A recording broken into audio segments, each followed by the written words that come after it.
I'm keep running. So what I wanted to say is that just running with the last video is that a lot of what we are able to perceive is actually us, not necessarily us as we understand our physical person, but it's our experience. Is that what we can perceive of anything is actually our own experience. So when a person looks at me, like you land on this channel and you look at this talking head on a screen, what you're seeing of me is not exactly me as I am, as I understand myself to be, as I have experienced myself to be, as others have experienced myself to be, as I have experienced others to be. That's not all of what you perceive when you look at me, even though that's a part of what I am. But also, what you perceive in me is a part of what I am, because you are a part of the human experience, which is also my experience. A different range of it is what is who you are. But then also my potential contact with you, or your engagement with the video, or just how you would feel about the video, that would also redouble and come back to me as yet another part of my own experience, is your unique perception of me. But when you perceive me, you're filtering my appearance against your own prior experience and your present and your current experience of me. And so there's what other people who have looked similar to me, or that I would call to mind, that are part of you. As you're experiencing me, I'm my perception of you is almost like if you can imagine a hologram that you are creating as you're witnessing me, that is deriving from your other experiences of life that are both similar to me and maybe contrasting with me, because we also understand things by contrast and similarity.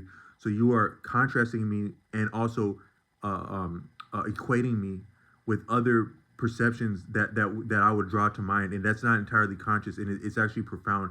That might actually have to do with how I would appear to someone in a dream. If someone watched a video like this and you have a dream of like a talking idiot, then that what would linger of me in your dream might be a function of the different references that you have as you experience me prior, which also time is not um, time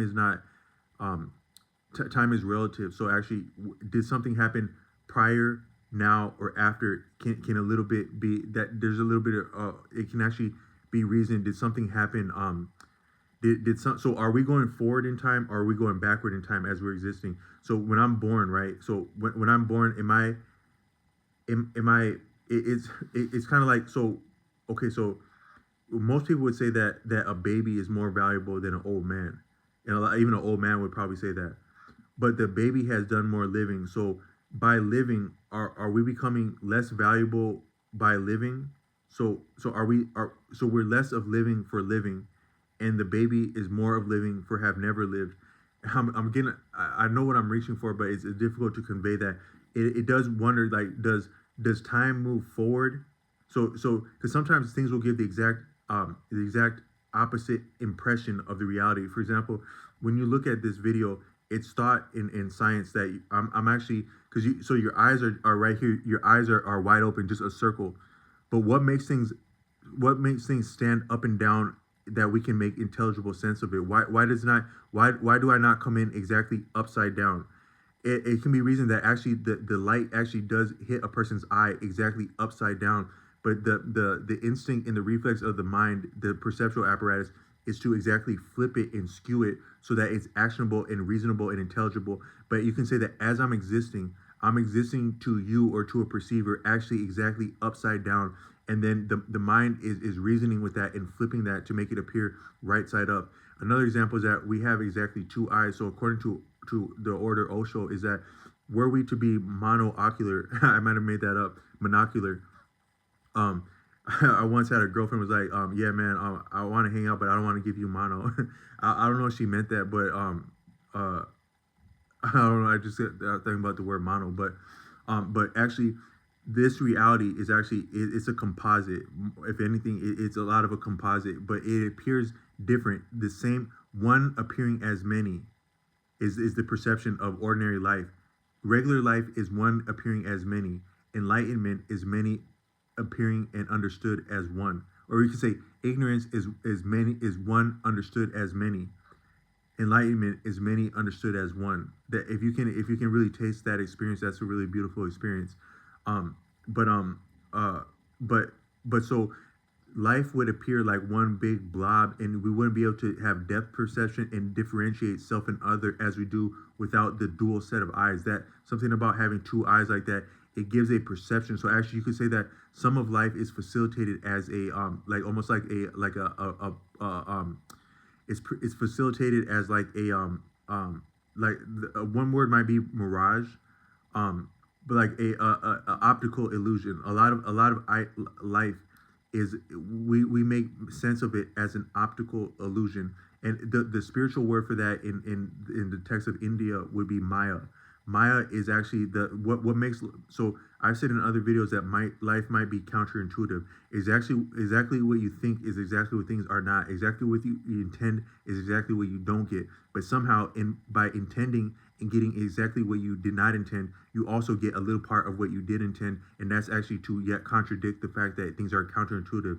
Things are counterintuitive, yet they are also intuitive for being counterintuitive. And when you can manage that, you can actually get things done, and that would amount to like a skill or like a proprietary knowledge that you can monopolize, and that you can win with when you can get things to work as they are both counterintuitive and intuitive for being counterintuitive, because the exception proves the rule, as I've said in other videos. But I wasn't the first one to say the exception proves the rule. But a lot of reality is actually existing formlessly, even though we have an idea that we can see what's in front of us. A lot of the reality that, so like I'm talking right now, there's probably like bacteria on trash. There could be an insect running through. There could be parts of this reality that's hearing me run my mouth that I'm not aware of, that's actually existing right now.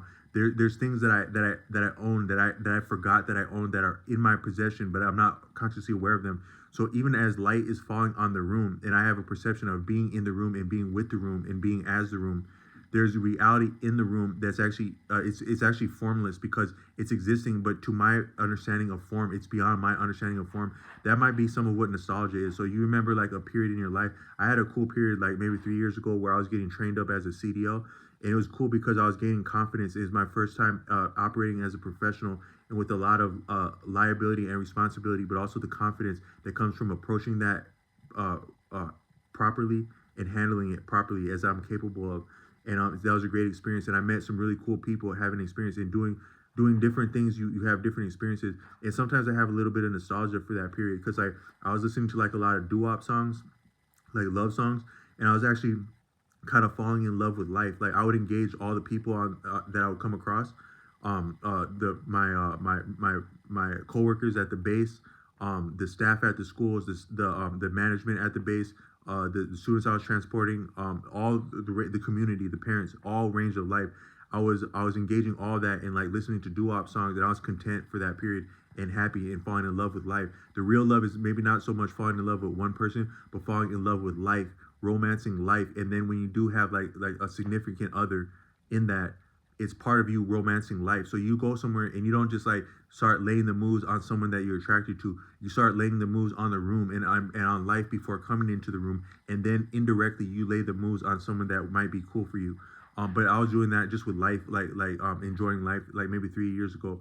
But part of that would make you have nostalgia for that is a sense of the bigger picture, that a lot of that had been formless the whole time. So you meet someone or you go somewhere and you find out like, oh, so in this part, way over here at another part of town, this was going on 3 years ago. And so what's the connection between that was going on in that part that was actually a cool phase in my life? You have nostalgia for all that, but part of the nostalgia is that that whole time had actually been formless. It had actually been formless. And so actually this universe, as expressed, according to Arthur Avalon, the universe ebbs and flows and comes into manifestation and out of manifestation, but is as existent the entire time. It's just different iterations of expression, but for a large degree, it's still formless. Even as sure as you are of seeing something in front of your face, a lot of reality is still formless on a deep level. And that might be what the nostalgia is that you're tapping into the formless dimension of a prior experience. But what came before, latter, or after is actually can be reason. And it can also reason it. So are we experiencing things in a linear motion, or in a backward motion, or in a circular motion? We could really wonder that. But then also our perception is that it's more is actually somewhat of an optical illusion. The reality is more formless and profound and vast than we can you normally appreciate.